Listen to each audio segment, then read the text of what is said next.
Welcome to the Farnborough Airshow 2024. We've got a jam-packed day ahead.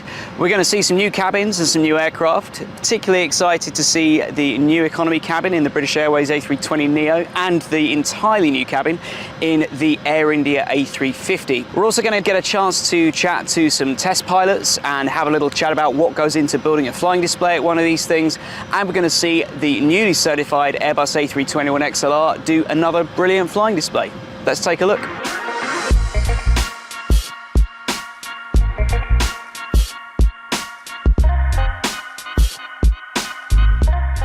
All right, sir. So you're basically looking at Air India's business class cabin. 28 very comfortable seats, 48 inches of pitch, a lot of leg room. We're also looking at a complete 180-degree flatbed. So it's handled by these buttons here to your right, sir. They also include a do not disturb. So when that do not disturb is on, and if you'd like us to, this door closes, and that's your personal private suite area. Storage for your cell phone, your personal items, a vanity mirror, under which you have your charging port, you have your audio port for our noise cancellation headsets, which we give you through the flight. A second storage area for your jackets, for your books, your magazines. If you'd care to have a look at the dimmable windows. 2 levels of shades, that's 1, that's 2. A third storage compartment for your shoes. Your tray table, pop it out, comes towards you, and just above it, this gorgeous 21-inch screen by Panasonic. So here we are in economy at the back of the A350 with Air India. It is a spacious economy class. Once again, I've got plenty of legroom down here. I've got plug sockets. I have a decent sized tray table that comes all the way to my stomach. And I have a good sized IFE screen in front of me, slightly smaller than a piece of A4 paper. Looks like it's pretty good quality, and we have 6 inches of recline in economy, so let's have a quick look at that. Yeah, nice and comfortable, not a bad way to spend the flight.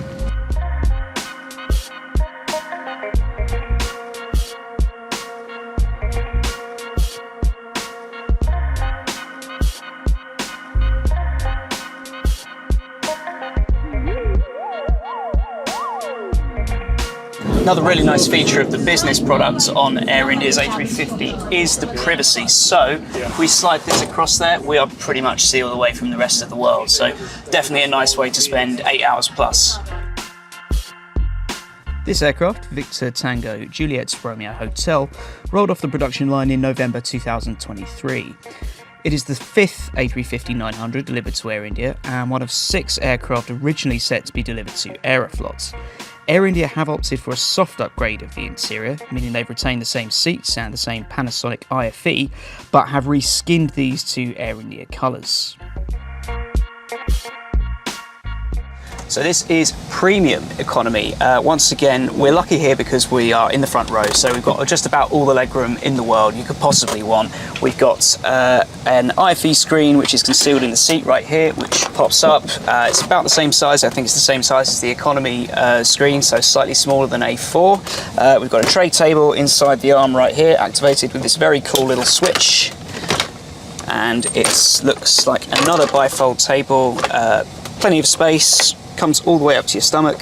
We have the recline, so I think we've got about 8 inches of recline on this seat, I think it is.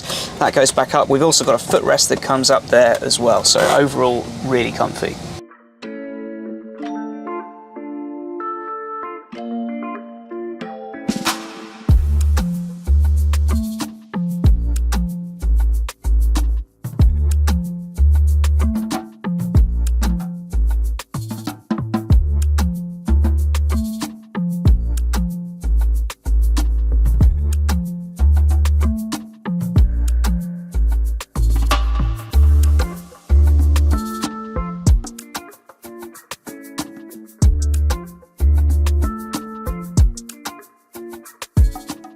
Can I offer anyone a glass of Darjeeling iced tea? It's Darjeeling and peach iced tea. Thank you. Can I offer you one? So not only are we getting a good look inside the A330neo, but we also have a complimentary mocktail, which is really helping on this hot day. Really good. This version, A330neo, features the new Retreat Suite. Now this is a business class suite on steroids. You get a 27-inch IFE screen, that's 10 inches bigger than the rest, extra space to put your feet up, and the opportunity to dine with a friend. This aircraft, Ruby Rebel, is brand new. It made its first commercial flight in June 2024, and it wears a special livery celebrating Virgin's 40th birthday. It also carries the registration Golf Victor Sierra Romeo Bravo, which is a not so subtle hint to Sir Richard Branson. So Flight Radar 24 has been historically a very useful tool for delegates that have a fear of flying. So Virgin has worked closely with Love Fly. They have a Facebook page in which you can follow the gentleman's podcast on there. And the way that the Flight Radar has helped in some ways is that the delegates go on and they have a fear of flying, but they're looking at the aircraft in the sky. Whilst it's helping some people in the sense that they look up and they think, wow, look at all these planes in the sky, they are all avoiding one another, how is that possible?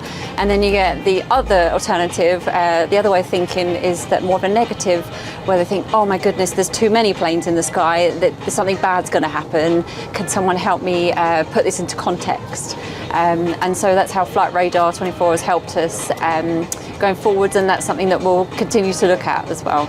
Just tell me, what's it like to work as crew on the A330neo? It's actually really lovely. It's very crew friendly. Versus say our A350, the way we've got that aircraft configured, you have a lot more space, more density for customers. However, the areas for us to sort of working are slightly smaller, so that does make for a different day for us. I do love both aircraft, but I have to say that this is my favourite. Can we just take a moment to appreciate how Flight Radar 24 has, in some small way, helped some people out there in their journeys curing their fear of flying? I think that is absolutely incredible. What an amazing story. If we have helped you in any small way on that journey, please do let us know in the comments, because that's just brilliant.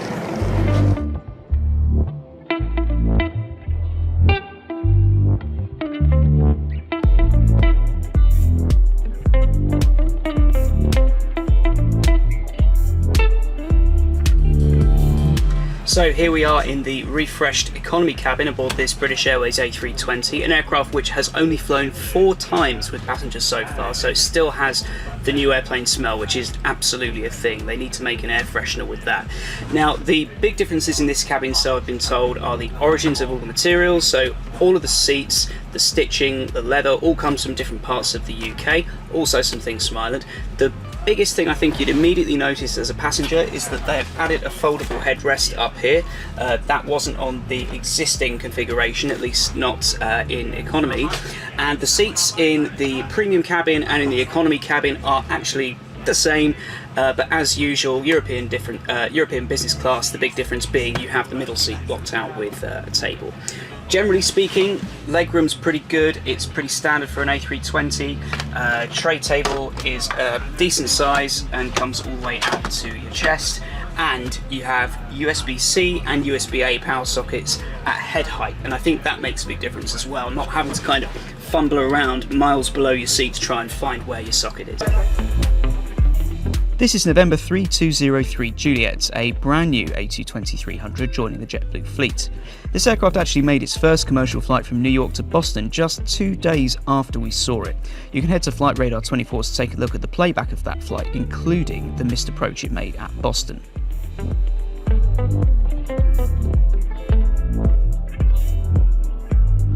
So here we are in the cabin of the JetBlue A220-300. It is a super spacious cabin. I'm sat here in the economy section. We've got a 3x2 layout, loads of legroom, and most impressively for me is this IFE screen. Having in-flight entertainment on a domestic flight, as a European, that's kind of a crazy concept for me. It's really good size and it's in beautiful HD.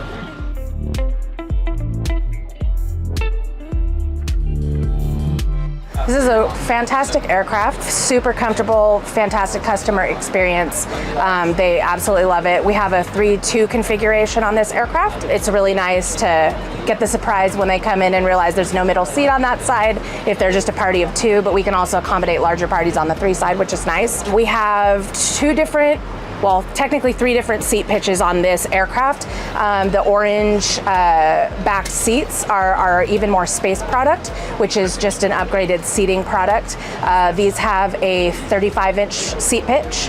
Our regular economy, which is the gray backed seats, those have a 32-inch seat pitch, and then the exit row alone has a 38-inch seat pitch on this aircraft. So super comfortable. We have in-flight entertainment at every seat, so everyone gets their own TV screen. We offer free Wi-Fi connection on all of our flights, so that is a huge perk. Yeah, so it's a great aircraft, nice wide aisle, so people don't have people bumping into you if you're sitting in the aisle seat, which is also very, very nice.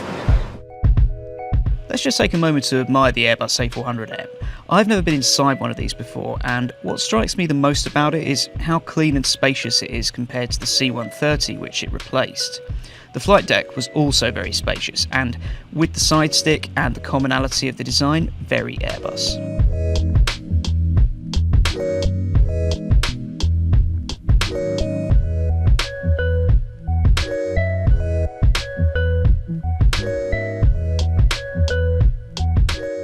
Tell me a little bit about the history of the A350F, the development and how it stands up to the competition. Okay, very good. So it's an aircraft which was launched 3 years ago. It's obviously based on the A350 platform. The exact type is the A350-1000, from which it was derived from. So it's exactly A350-1000, cockpits, engines, landing gear, systems, everything. It has just been shortened in the forward section of the aircraft because a passenger aircraft, when it's empty, it's nose heavy because the number of passengers that you fit at the back of the aircraft rebalance the CG of a passenger aircraft. But when it comes to a cargo application, you want a perfectly balanced aircraft on the ground and in the air, obviously, and to be able to load it in the same way in the forward section and in the aft section. The studies for this freighter version started in 2015. We've tried to gather a lot of feedback from operators, mostly based on the last 20 years or so reference, which is a 777F, to try to improve almost all operational aspects of a freighter aircraft, basically. And that's what we've managed to do, we think. It's an aircraft which is more capable in terms of payload, that offers more volume, slightly more range, and much lower fuel burn. That's really, really key. And as I said, it's based on the 350 platform, which is a very reliable platform, a very efficient platform. It's an aircraft which is made out of carbon fiber, mostly, and that saves a lot of weight into the structure, and that's a big element of the fuel saving and the CO2 reduction that this aircraft offers. Behind me, this is the cargo door for the new A350 freighter. It's the widest and largest cargo door that will ever have been fitted to a freighter. And I've just had a great example of what that actually looks like in action. So you see this line right about here? That differentiates the difference in width between the A350 door and a 777 freighter door. Now, that is a 25-inch difference. I've just been told that to load a jet engine as cargo through the original size door would take about 27 movements. So that's sort of shimmying the engine into the bay. That 25 inches can reduce that down to about 2 or 3 movements. So imagine it being like being really good at parking your car or being really bad at parking your car. That's the difference that extra width can make. So here on this cutaway model, we have represented horses. Horses is quite an important business for operators. For example, all the horses you're going to see on the Paris Olympics have all of mostly flown on an aircraft. It would be too long to send horses through maritime transportations or road transportation when they come from far away. The few things that will improve the horse transportation on this aircraft is several things. First of all, the cabin pressure altitude. The cabin pressure has been lowered from 8,000 feet to 6,000 feet. It has a benefit in terms of comfort for passengers, but it's the same for expensive horses or the same for animal transportation in general. We also have this kind of small cabin, which is called a courier area. Here it's featured with 4 seats, but actually we can have 2 rows of seats and have up to 10 seats in this section, because all those horses We can carry 76 of them in total. They don't travel alone. They travel with vets. They travel with people who take care of them, even during the flight. People go back in the cabin to check if they are not too stressed, if they have enough to drink, enough to eat, etc., etc. And therefore, it's quite important to have a large courier area to be able to accommodate the people who goes along with the horses. The other interesting related thing about animal transportation is that the air conditioning on this aircraft has been modified from the passenger version, and it has been segregated. That means that all the potentially bad odors that would circulate in the cargo area are not recycled into this people's area, which is the cockpit, the courier area, and the flight crew rest, which is in mezzanine position here. And we've heard feedback from operators that in some cases the smells were so bad that they had to divert. And a diversion for an airline is obviously a lot of time spent for nothing and a lot of cost involved. And therefore, by segregating the flow of air, we improve the operation of the freighter. A couple of cool quick facts about the A350 freighter. You see how this section here, carrying right now some horses, and this section here are separated by a pressure bulkhead. That's because this section is pressurized to 8,000 feet. This section is pressurized to 6,000 feet. And that's to give the animals a better ride, the humans in the front a better ride, and more importantly, all of the kind of smells that accumulate and circulate through the cabin air from carrying all this freight don't make it into this section, and that gives the humans and the animals a better experience.